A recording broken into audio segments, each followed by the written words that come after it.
Day 3 of Afcon is in the books. But before we get to any of that, make sure you're liking, commenting and subscribing to the Kweku Afari YouTube channel. I'd massively appreciate it. But let's get into it. I've told you guys how busy Afcon's been since I landed in Ivory Coast on Thursday. We took it pretty easy on day 3. Most of the games, all the games were in Yamoussoukro, which is about 150 miles north of Abidjan, where we're based. So we didn't go to any of the games, very unlike day 2 where we went to all of the games, but managed to go to the media centre, catch them on TV, do some logistical and admin bits, and feeling very refreshed. But did watch the games and they were really good ones. So let's get into it. Senegal 3, Gambia 0 in Group C. Senegal well worth the tag of favourites, obviously coming into this as defending champions after winning Afcon 2021, and yeah, put Gambia to the sword. It wasn't really close. Gambia didn't help themselves with a red card at the back end of the first half, but Senegal just looked in control for the whole game. Still got the core that won Afcon a couple of years ago. Still got Edouard Mendy, Kalidou Koulibaly, who's their captain, Sadio Mane, who's their leader.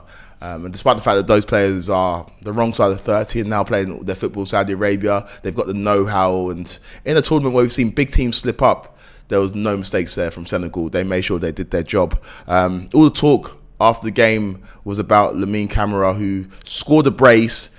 His second goal was definitely the goal of the tournament so far, and I think we're going to be hard pushed to see a better goal than that. Iliman Ndiaye, who Sheffield United fans know very well, now playing his football in France for Marseille, with a roulette on the side of the box, passes the ball to Camara on the edge of the box, and he just puts it top bins. It was absolutely incredible. He couldn't have placed it any better. And yeah, he's a young attacking midfielder, 20 years old, playing his football for Metz in Ligue 1. There's going to be a lot of big clubs sniffing around him. There's a lot of hype about him before the tournament, and you can see why he justified it.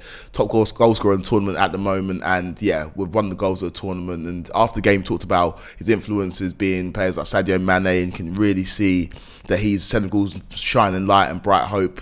Had a great game and scored a couple of very good goals. But Senegal now in the ascendancy in Group C, which was called the Group of Death before the tournament. Senegal, obviously the favourites in this group, but this is a group that contained Cameroon and Guinea as well, and that's what we're going to get onto next in Group C. Cameroon 1, Guinea 1. Surprise result, really. Guinea have got some decent players, but you expected Cameroon with their know-how and their experienced players to come through this one with a win, but couldn't manage to find that second goal. Guinea took a surprise lead in the 10th minute through Bayo, and Cameroon equalised in the second half through Magri, 51st minute. And Cameroon, you can see that they were just missing some firepower. Vincent Aboubakar, who top scored for them last time out in Afcon, was missing. You can see that they missed his physicality, they missed his ability to put the ball in the back of the net. And Cameroon struggled to break down the dogged Guinea side, who were missing their best player. Serhou Guirassy missed this game through injury. A lot of talk about him, a man with a relatively low release clause, reported to be anywhere between 15 to 17 million, scored 17 goals in 14 games for Stuttgart this season in Bundesliga. Yeah, a lot of big clubs looking at him, but he was missing. So the fact that Guinea managed to get a good result against Cameroon in the first game bodes well for them and for the rest of this tournament, and hopefully for their sake they can kick on, especially if Guirassy regains fitness and is back in the side for the next game. You can see Guinea getting some results, because this was a big one against the Cameroon side that, like I say, were missing some firepower.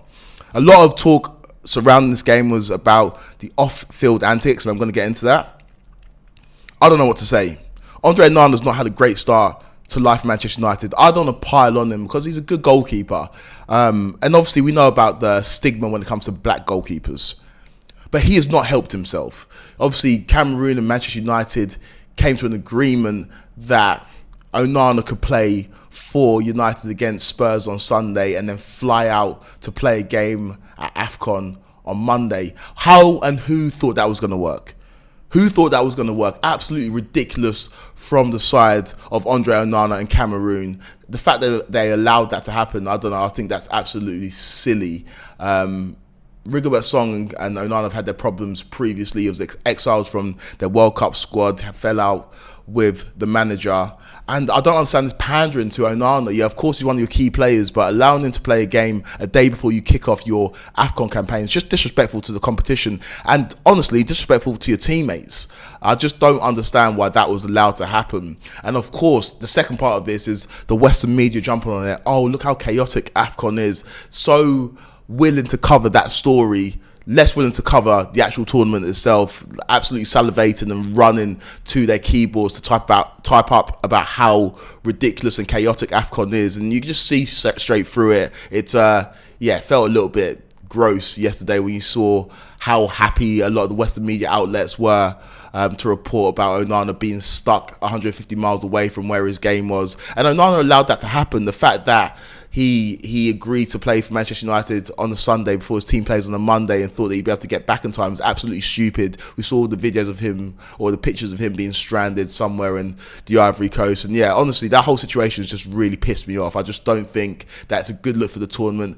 Terrible look for Western media, who, again, like I say, was salivating and excited and giddy to cover that story, despite the fact that there's been minimal coverage of the tournament. And yeah, just a bad look all around for Onana. And his team paid the price. His team dropped points in the game that they should have won. Like I said, it's a very tough group. There's no guarantees that Cameroon qualify out of this group, and Onana's done his side no favours. But we'll move on from that.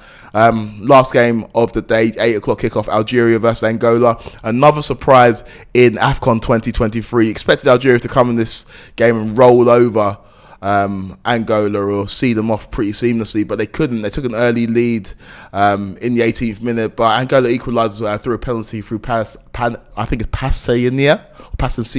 Correct me in the comments if I got that wrong and butchered it. Scored a penalty. Well, he hit the crossbar from the penalty. I think crossed the line, and then he scored the rebound, and then replicated the Bafétimbi Gomez lion celebration where he's crawling on the ground. Always love to see that. And Algeria, who were one of the favourites coming into this tournament, dropped points against an Angola side that, let's be honest, they should have beaten. Made a slow start to Afcon. You expect Algeria to still get through this group, but not an ideal start to the competition. And maybe it speaks to North African's side struggles south of the Sahara. We saw Egypt struggle against Mozambique, and there's a stat going around about North African sides and their difficulties when they play south of the Sahara.